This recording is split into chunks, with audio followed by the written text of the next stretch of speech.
1 फरवरी 2025 को union budget 2025-26 आना है, जिस पर सबकी नजर है क्योंकि ऑटोमोटिव इंडस्ट्री कमर्शियल और पैसेंजर व्हीकल्स दोनों सेगमेंट से स्लो डाउन में गुजर रही है। इंडस्ट्री का फोकस अब दो चीजों पर ज्यादा है, एक तो है ईवी एडॉप्टेशन को बूस्ट करने के लिए इंसेंटिव्स और दूसरा है इंफ्रास्ट्रक्चर और स्किल डेवलपमेंट पॉलिसीज जो कंज्यूमर स्पेंडिंग को ओवरऑल बढ़ाएं। पीएम ई ड्राइव इनिशिएटिव के तहत 5000 किलोवाट पर आवर टैक्स की सब्सिडी मिलती है जो मैक्सिमम 10,000 पर यूनिट तक हो सकती है। ये स्कीम 31 मार्च 2026 तक वैलिड है। इसका मतलब है कि इलेक्ट्रिक टू व्हीलर्स इनमें हाई एंड बैटरीज होती हैं उन पर 10,000 तक का डिस्काउंट मिल सकता है अगर व्हीकल FY 24-25 में है रजिस्टर। लेकिन काफी लोग ये मान रहे हैं कि करंट इंसेंटिव्स उतना पुश नहीं दे पा रहे हैं जितना ईवी सेक्टर को जरूरत है। इसीलिए मैन्युफैक्चरर्स की ये डिमांड है कि लॉन्ग टर्म पॉलिसीज कंसिस्टेंट रहें। ईवीज और चार्जिंग स्टेशन के बैटरीज पर जो टैक्सेशन कंसर्न है उन्हें गवर्नमेंट को इन्फॉर्म किया गया है। अब सबसे जरूरी चीज ये है कि ईवीज और उनके कंपोनेंट्स और चार्जिंग इंफ्रास्ट्रक्चर पर 5% GST हो।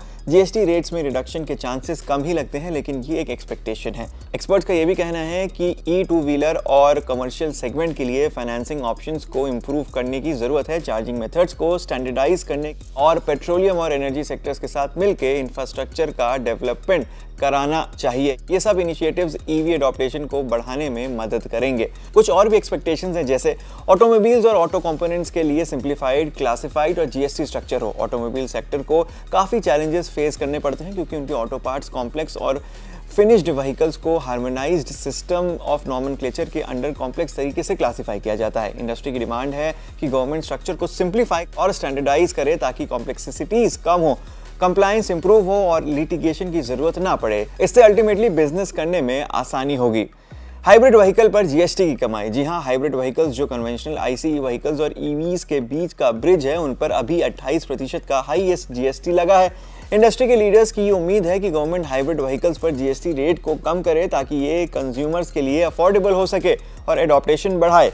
इससे कार्बन एमिशन कम करने और क्रूड ऑयल इंपोर्ट पर डिपेंडेंसी भी कम होगी। यहाँ ईवी मैन्युफैक्चरर्स को इन्वर्टेड ड्यूटी स्ट्रक्चर की वजह से काफ़ी चैलेंजेस फेस करने पड़ते हैं, जहाँ कुछ कंपोनेंट्स जैसे लिथियम आयन बैटरीज ईवी से ज़्यादा टैक्स लगाते हैं। इस डिस्क्रिपेंसी की वजह से प्रोडक्शन कॉस्ट बढ़ जाती है और अनयूज्ड इनपुट टैक्स क्रेडिट का रिफंड प्रोसेस काफ़ी कॉम्प्लेक्स और स्लो होता है। अगर ये प्रोसेस सिंप्लीफाई हो जाए तो ईवी मैन्युफैक्चरिंग, खासकर स्टार्टअप्स को फाइनेंशियल स्ट्रेन कम होगा और लोकल ईवी प्रोडक्शन को बूस्ट मिलेगा। तो ये कुछ एक्सपेक्टेशंस हैं जो ऑटोमोबाइल इंडस्ट्री एक्सपेक्ट कर रही है। अब आने वाला वक्त बताएगा कि क्या होगा ऑटोमोबाइल इंडस्ट्री के लिए बजट में।